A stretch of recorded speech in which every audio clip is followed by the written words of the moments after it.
Welcome to my first episode of Recruiter versus Recruiter. I'm responding to a TikTok recruiter named Runa. She's giving career advice that I think is not the best advice for a recession. Let's get back to work. Get back to work. America is back to work. So let's get into it. Did you really think that big companies try to hire the best, most qualified candidates? Well, they don't, and I can let you know why. I promise you, a company is always looking for the best candidate, but what you think is the best candidate and what is the best candidate are different things. As a hiring manager, they don't get paid more because you perform outstandingly, like you're the first in your team. This isn't true. If a manager beats team expectation, the managers could get a promotion or access to better projects at the company. And if a team underperforms, the manager could get a salary cut, put on a 90-day performance review, or generally restricted from exciting upcoming projects. So if someone on a manager's team does well, yeah, it makes the manager look good, and the upper management wants the rest of the team to meet the good employee. Likewise, if someone does bad on the team, it makes the manager look bad. It looks like that person doesn't have enough resource or training, and generally it's viewed as the manager's fault if someone's underperforming. Who you hire decides how your company is run. But they do get penalized if their candidates keep on quitting early or disobey authority. Disobeying is a way to say it, but that's kind of a narrow view. Your employer is not the slave master of your life, so you are not disobeying your employer. It means you're acting out of line with company policy or company culture. It seems like people who think it's a disobeying thing have an authority issue, which is obviously more common in younger people or people earlier in their careers. Which I think that's who Runa's talking to. Or maybe that is her. Yes, if someone on the team quits too quickly, it looks bad. As a recruiter, I'm supposed to recruit you for a job. So I should be spending my time making sure you know what the job is and what you're getting into. I should have confidence that you're not going to quit the job within 2 weeks. And it looks bad for the manager if that keeps happening. But generally, it'll fall both on HR and management if someone quits a team early in the job. And what kind of candidates quit early and disobey authority? Usually the ones that are the smartest or the most qualified.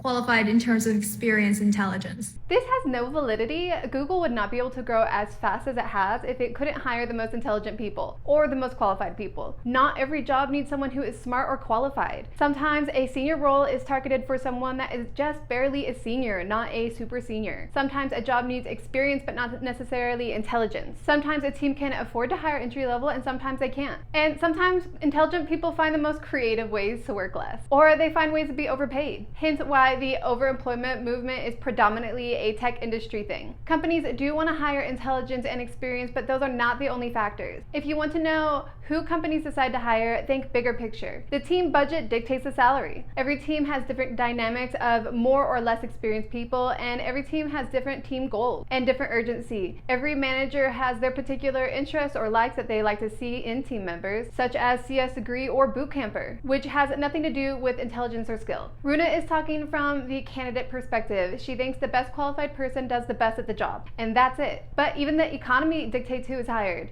Hiring is a very fluid, ever-changing experience that evolves with the company, so the best person to hire is truly based on the options available. This is where the discussion should start. What candidates are available to hire, not this abstract idea of who's the smartest or most qualified. So if they don't want to hire the best candidates out there, who do they want to hire? People with the least amount of risks. Yes, employers are always avoiding risk. There is a ton of risk in hiring. It starts at the sourcing stage. These platforms like LinkedIn and Indeed are expensive to have access to, and they don't guarantee placements. There are an endless amount of recruiting platforms, recruiting softwares, and recruiting agencies to pick from that are all risky. There is risk in growing a team and risk in reducing a team. Business is a game of risk, and it's not bad to assess risk or possibility. So businesses are constantly balancing risk versus reward. Of course, that will apply to who they hire as new employees. Will this person leak secret information to competitors? Will this person show up every day for work without being distracted? Will this person report urgent issues that might not necessarily have to do with their job but are important for the company to address? And that's what interview questions are.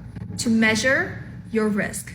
Why did you leave your company? Measures your risk of leaving again. What is your biggest weakness? See how bad you can screw up. It's really all psychology. When did you leave your last job is a question aimed at finding out, did you have a personality issue at work and had to quit because you didn't get along with your manager or teammates, or is it something normal? Yeah, that's an aspect of risk, but that is one of the many aspects of risk that companies need to assess when they hire new people. If someone quotes a team dynamic as a reason for quitting, I advise my interviewers to keep an eye out to see if this person was the issue or the other people were the issue. If someone quits because of salary, I'll warn the COO that this person probably wants a higher salary than they are saying from the beginning of the interview, and we might need to expect them to raise their salary expectation at offer stage. Asking someone their weakness is a measure of self-awareness. Do you think you're perfect and flawless? Well, then you're probably going to not take feedback well or grow on the job quickly. Anyone can screw up a job, no matter how skilled they are. A company cannot predict who will screw up on a job with a simple one-sentence question. Runa kind of has an aggressive view towards employers, which is not advisable in a recession. She acts like employers want to control her life and change her mindset, but everyone has a choice of where they work, how they work, and when they work. While it might not seem like you have that much choice in certain economic climates, like the coming recession, you are not enslaved to your employer.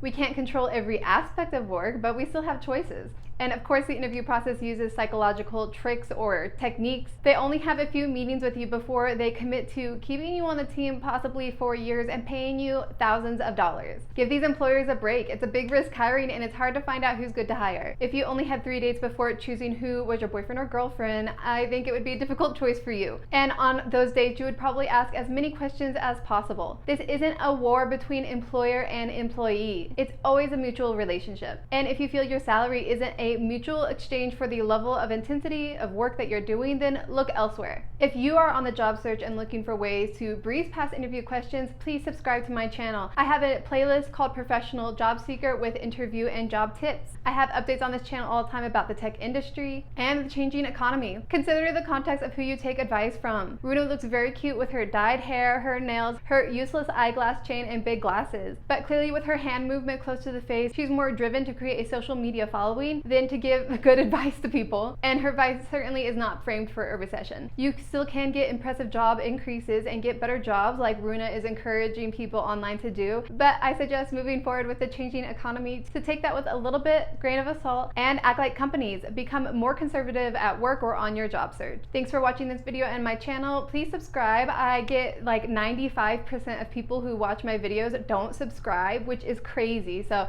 it really helped me out if you subscribe so I can grow the channel. I hope to see you in the next one.